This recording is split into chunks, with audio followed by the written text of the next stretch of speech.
amigos telespectadores. Meu nome é André Lopes, eu sou professor de Direito Constitucional e procurador federal. Estou aqui no Saber Direito Responde e vou ter a honra aqui de responder a perguntas formuladas pelos nossos alunos convidados que vão debater comigo aqui a temática dos princípios fundamentais e da organização político-administrativa da República Federativa do Brasil. Estão compondo a mesa a Milena Garcia, o Tiago Félix e a Marta Nogueira. São alunos do curso de Direito que vieram aqui prestigiar a nossa aula. Nós vamos começar ouvindo as perguntas dos nossos alunos, iniciando agora com a pergunta do Tiago Félix. Professor, os territórios federais eles são integrantes da União conforme preleciona o parágrafo 2º do artigo 18 da Constituição. No entanto, o artigo 29, parágrafo 1º, estabelece a possibilidade de separação desses territórios em municípios. Eu gostaria de saber se os municípios localizados nos territórios federais, eles gozam da tríplice capacidade de autogoverno, autoadministração e normatização própria. Ok. Tiago, é verdade, os territórios federais, eles integram a estrutura da União. São, na verdade, autarquias da União, autarquias, obviamente, diferenciadas das autarquias que normalmente conhecemos e, basicamente, não têm autonomia política, não possuem a estatura de ente de nossa federação. E, por isso, não possuem, naturalmente, capacidades de auto-organização, autogoverno e auto-administração. De fato, o artigo 33 afirma a possibilidade de que os territórios possam ser divididos em municípios a partir de um número de habitantes. Ocorre que ela não fala a respeito da natureza desses municípios. E, obviamente, é de se considerar, eu acho que a lógica constitucional permite isso, Tiago, de que esses municípios não assumem a mesma compostura dos municípios tratados ali no artigo 29. O artigo 29 fala do município como ente da federação, diferentemente do que acontece com o artigo 33, parágrafo 1º, que versa sobre esses municípios que, na minha concepção, são, na verdade, entes anômalos, sui generis, e que a dimensão administrativa apenas seria concebida a partir de uma realidade que hoje nós não temos. Okay? Respondida a pergunta para o Tiago, vou passar a pergunta para ser feita pela Marta, né? Professor, em que consiste o postulado da separação de poderes e o sistema de freios e contrapesos? Marta, quando nós temos a nossa organização constitucional previu no artigo 2º o postulado da separação de poderes, um princípio que já vem sendo construído desde as orientações de Aristóteles, a concepção de Montesquieu, de Locke. Ao longo dos anos, esse princípio vem cada vez mais sendo aperfeiçoado. Nos últimos 200 anos, ele tem sido ainda muito mais objeto de debate, sobretudo a partir da própria orientação permitida pela Constituição norte-americana, exatamente porque esse postulado exige, basicamente, 3 construções. A primeira, que é relacionada à necessidade de divisão orgânica, e a segunda, relacionada à especialização funcional, ou seja, nós temos que ter a necessidade de que órgãos diferentes do Estado exerçam funções diferentes, funções precípuas, funções típicas, próprias, inerentes a cada um desses órgãos do Estado. E quando falamos no princípio da separação de poderes, ainda há que se falar numa terceira característica, que é a necessidade de que essas funções precípuas sejam exercidas, mas, sobretudo, que se leve em conta a necessidade de um sistema de controles recíprocos, onde os poderes do Estado exerçam funções, mas sejam, de certo modo, decotados nessas atividades por outros poderes, por outros órgãos, de modo que nós não tenhamos arbítrio, nós não tenhamos desmando. E é nisso que constitui o sistema de freios e contrapesos. Logo, o sistema de freios e contrapesos, ele aparece, a partir de uma construção norte-americana, para viabilizar o exercício de atividades estatais sem arbítrio, sem abuso de poder, sem desmando. E a nossa Constituição, a Constituição de 88, estipula determinados mecanismos que levam em consideração esse modelo, esse sistema de freios, onde o Poder Judiciário exerce funções administrativas, funções normativas, onde o Poder Legislativo exerce função julgadora e também função administrativa, e, naturalmente, como não poderia deixar de ser, o Poder Executivo exerce função julgadora e também função normativa. Ok? Milena, a pergunta é sua. A Constituição sinaliza que o Estado brasileiro é laico. Sim. E, tendo a invocação de Deus em seu preâmbulo, não fere esse princípio? De fato, a Constituição brasileira assumiu essa compostura de ser o Estado nacional laico, um Estado não confessional, onde os interesses religiosos eles não se misturam com os interesses realmente estatais, administrativos. O artigo 19 da Constituição ele estipula, de certo modo, essa separação. Afirma ali que não pode haver uma relação entre Estado e Igreja de tal modo que um se insira nos interesses próprios do outro. Negócios do Estado de um lado, negócios religiosos do outro, interesses religiosos do outro. E nesse sentido, apenas seria possível uma determinada relação que fosse viabilizada a partir do interesse público, do interesse comum, onde a tutela da coletividade fosse, na verdade, prestigiada em detrimento dos interesses religiosos, né? Então, o artigo 19 deixa essa margem. A Constituição estipula uma série de regras acerca da tutela da atividade religiosa como sendo uma manifestação da própria liberdade de expressão. Isso é salutar até para o próprio Estado ter um sistema de contenção de desmandos, de desvios da própria sociedade. E o preâmbulo da Constituição fez expressa menção ao nome de Deus. O preâmbulo, como uma carta de abertura que abre o texto constitucional e diz ali o projeto constituinte, afirma como é que vai ser desenvolvida a compostura em cada segmento da vida social e da vida estatal, disse que a Assembleia Nacional Constituinte trabalhou amparada, protegida por esse preâmbulo. O Supremo Tribunal Federal, Milena, já teve a oportunidade de se manifestar a esse respeito, fez numa ação direta de inconstitucionalidade, lá nos idos de 90, que vinha do Acre, não é? E se manifestou dizendo que aquela menção feita ao nome de Deus não desnaturaria essa concepção de laicidade que o Estado possui. O Estado preservaria a sua condição de Estado não confessional e o simples fato de se fazer o nome de Deus, menção ao nome de Deus, não descaracterizaria essa premissa, né? Até porque Deus não é um ente, nesse contexto, relacionado a uma específica religião. Na verdade, você teria ali uma expressão genérica que poderia se associar a qualquer formação religiosa, qualquer orientação filosófica, sociológica de caráter religioso. Perguntas interessantes feitas por nossos queridos alunos aqui presentes, né? Falamos sobre a laicidade do Estado, tratamos também da organização, em grosso modo, dos territórios federais e falamos ainda do postulado da separação de poderes, né? Eu gostaria de perguntar a vocês se algum de vocês quer fazer alguma pergunta, algum tema seja sugestivo para uma apreciação. Sim, professor. A República Federativa do Brasil ela é pessoa jurídica de direito público internacional e goza de soberania consistente na possibilidade de editar sua normatização jurídica interna e não se sujeitar a nenhuma interferência externa, salvo quando de seu interesse. Eu gostaria de saber se a União, em decorrência do volume de atribuições conferidas pela Constituição Federal de 88, tem soberania sobre os demais entes federados, municípios, Distrito Federal e estados. Muito bem, Tiago. Essa pergunta, ela já me foi feita, eu por diversas aulas que já ministrei, tive a oportunidade de falar a respeito do assunto, e não é incomum as pessoas falarem a respeito, associarem a União ao atributo da soberania. Você bem disse, Tiago, que a soberania é, na verdade, um atributo da República Federativa do Brasil, exatamente porque ela é quem goza de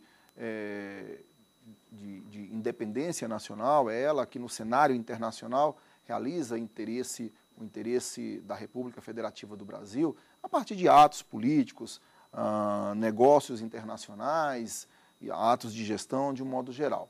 No caso da União, obviamente, é ela, por definição constitucional, que realiza essas prerrogativas, essa competência da República Federativa do Brasil. Isso é fácil de perceber no próprio quadro de repartição de competências definidos ali no artigo 21 de nosso texto constitucional. Agora, o fato da União representar a República Federativa do Brasil no cenário internacional não faz com que ela seja detentora de soberania. É um equívoco afirmar que a União é soberana, até porque ela, dentro desse quadro organizacional, político-administrativo, ao lado dos estados, do DF, dos municípios, ela é detentora, sim, de autonomia.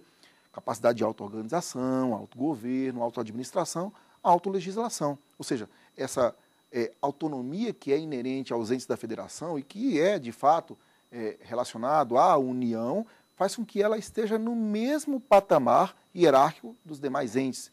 Então não há que se falar em hierarquia entre a União e as demais entidades da federação.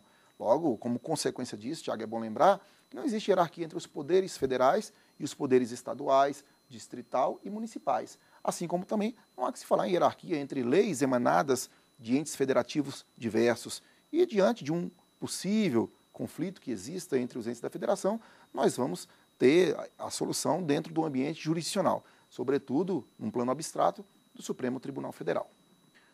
Mais alguma pergunta? Sim. Então, professor, qual a explicação possível para o Supremo Tribunal Federal aceitar a possibilidade dos atos das disposições constitucionais transitórias ser modificado? Ok, Marta. O ato das disposições constitucionais transitórias, o ADCT, ele tem estatura de norma constitucional. Eu costumo dizer que a Constituição ela deve ser compreendida a partir da existência do seu preâmbulo, que não tem carga normativa, conforme o próprio Supremo Tribunal Federal já se manifestou, né? Do articulado constitucional, que vai do artigo 1º até o artigo 250, dentro desse contexto atual da Constituição, com as modificações que nós tivemos até agora, e também do ato das disposições constitucionais transitórias, ou seja, nós temos um corpo de normas de transição, que basicamente servem exatamente para viabilizar a alteração do projeto anterior para esse projeto novo de Constituição. Naturalmente, com o advento de uma Constituição, muitas das questões que são de interesse da comunidade devem ser revistas e não conseguem ser implementadas a um só tempo já com a promulgação do texto constitucional. Então, a ADCT serviria basicamente para regular essas questões pendentes ainda de implementação de medidas administrativas ou então de integração legislativa. Com o tempo, a ADCT acaba tendo normas exauridas exatamente porque fora implementado aquela medida faltante prevista naquele corpo de normas. Agora, como disse, Marta, e respondendo diretamente à tua pergunta, o ADCT tem natureza constitucional e exatamente por isso as alterações a esse corpo normativo, a essa conjugação de regras, apenas poderia ser feito no formato do artigo 60, ou seja, por via de uma proposta de emenda à Constituição. Então, trata-se, na verdade, de um imperativo constitucional. Feitas essas considerações, respondidas as formulações colocadas por nossos alunos, vamos para um breve intervalo. Voltamos na sequência. De volta aqui no Saber Direito Responde, com Milena, Tiago e Marta, nossos estudantes que estão aqui nos prestigiando com suas relevantes perguntas. Eu vou retomar aqui, respondendo às formulações que eles fazem aqui, com a abordagem da Milena. Professor, se na atual Constituição da República é dada ao município autonomia, o que o obriga a ficar vinculado ao Estado? Ok, Milena. Na verdade, essa vinculação ela não existe como uma relação de obrigação ou subordinação do município para com o Estado-membro. Veja que nós vimos agora há pouco que não existe hierarquia entre os entes da federação. Quando afirmamos que eles são autônomos, são detentores, claro, de auto-organização, autogoverno e autoadministração, estamos dizendo que eles possuem capacidades e competências que são conferidas a eles pela própria Constituição republicana. A Constituição diz qual é o cenário de atuação de cada ente de nossa federação e logo não há que se falar em hierarquia entre os entes da federação. É certo dizer que todos os entes possuem, sim, subordinação aos comandos constitucionais. A Constituição vai estipular princípios que orientam os entes da federação, princípios que estão estipulados de modo expresso ou mesmo de forma implícita no texto constitucional. Existem ali princípios que orientam a administração dos negócios de cada ente da federação, a orientação legislativa é definida no nosso texto constitucional e mesmo o comportamento do Poder Judiciário e de todos os órgãos componentes do ente federativo. Agora, é claro, Milena, que o artigo 29 estipulou a compostura constitucional do município, dizendo que o município deve se guiar por princípios constitucionais, ou seja, princípios estipulados na Constituição Republicana e também princípios que estão introduzidos na Constituição do Estado, o que dá margem para a compreensão de que o município deve se orientar por esses dois vetores, a Constituição Republicana e a Constituição do Estado. O que é correto dizer, Milena, é que essa definição foi feita pela Constituição Republicana, que cá entre nós, tudo pode, até porque ela emana do poder constituinte originário, que poderia sim estipular um comando dessa natureza. E isso não faz com que nós tenhamos quebrado a noção de hierarquia, a noção de inexistência de hierarquia entre os entes da federação. A inexistência de hierarquia, a autonomia política é sim matriz do nosso federalismo. Respondida essa boa pergunta formulada pela Milena, vamos deixar agora para o Tiago fazer uma pergunta. Tem uma pergunta interessante para ser feita. Vamos lá, Tiago? Professor André, entre as competências da União, as competências privativas da União, no artigo 22, o inciso 9 e o inciso 11º, estabelecem a competência de legislação sobre trânsito e transporte e as diretrizes da Política Nacional de Transportes. Sendo o tema transporte quase que exclusivamente de interesse local, em face ao artigo 33, parágrafo 1º da Constituição, que se refere aos municípios, como se daria a solução desse conflito aparente de norma entre o interesse da União na legislação sobre transporte e do município nesse interesse específico? Tiago, os conflitos federativos eles acabam representando uma constância nas ações discutidas no próprio Supremo Tribunal Federal, sejam elas em sede de controle abstrato de constitucionalidade, nas ADIs, nas ADCs, nas ADPFs, como também na própria via recursal, onde, por meio do recurso extraordinário, o Supremo é instado a se manifestar sobre conflitos de natureza federativa. Trânsito e transporte é exatamente um dos mais presentes conflitos na dinâmica da jurisprudência do Supremo Tribunal Federal. Por quê? Porque a Constituição ela deixou zonas vagas que permite ao intérprete fazer algumas avaliações que podem não atender aos comandos constitucionais centrais regentes do federalismo. Daí as confusões são possíveis, daí, como você bem disse, a possibilidade de antinomia, né, conflitos de normas, conflitos aparentes de normas emanadas de entes diversos. Agora, o que o Supremo pacificou a esse respeito? Sobretudo no que toca a transporte, que foi o objeto central da sua indagação. O Supremo deixou claro que, no que se refere ao transporte interestadual, essa seria uma atribuição que deveria ser exercida pela União, ao passo que o transporte intermunicipal deveria ser desenvolvido pela competência estadual, pela legislação estadual. E, naturalmente, a competência para legislar, para administrar o transporte local, o transporte urbano, essa seria afeta ao município, como você bem colocou, a regência do artigo 30. Então, basicamente, o que o Supremo fez? Ele ajustou, amoldou as competências dos entes da federação a essa definição vaga do nosso texto constitucional.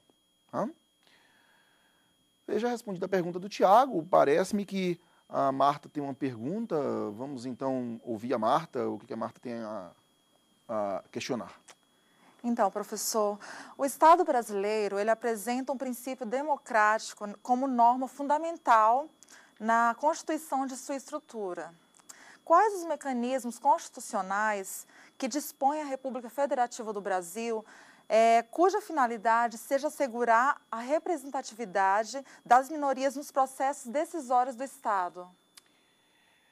Marta, essa pergunta é muito interessante, porque ela nos propõe uma reflexão sobre a própria ideia de democracia, né? O postulado democrático inserido, encartado ali no artigo 1º e disseminado ao longo da Constituição, diversas passagens, não são poucas, não são raras, as passagens que o Constituinte utilizou para falar de democracia, para tratar de isonomia e temas correlatos. Na verdade, a própria Constituição traduz a ideia de democracia. E dentro dessa lógica, Marta, a tua pergunta apenas poderia ser compreendida dentro de uma ampla oportunidade de participação popular, onde a maioria fosse assim prestigiada nas definições dos interesses do Estado, na lógica do atendimento dos direitos fundamentais e na própria definição das políticas públicas que o Estado pudesse levar adiante.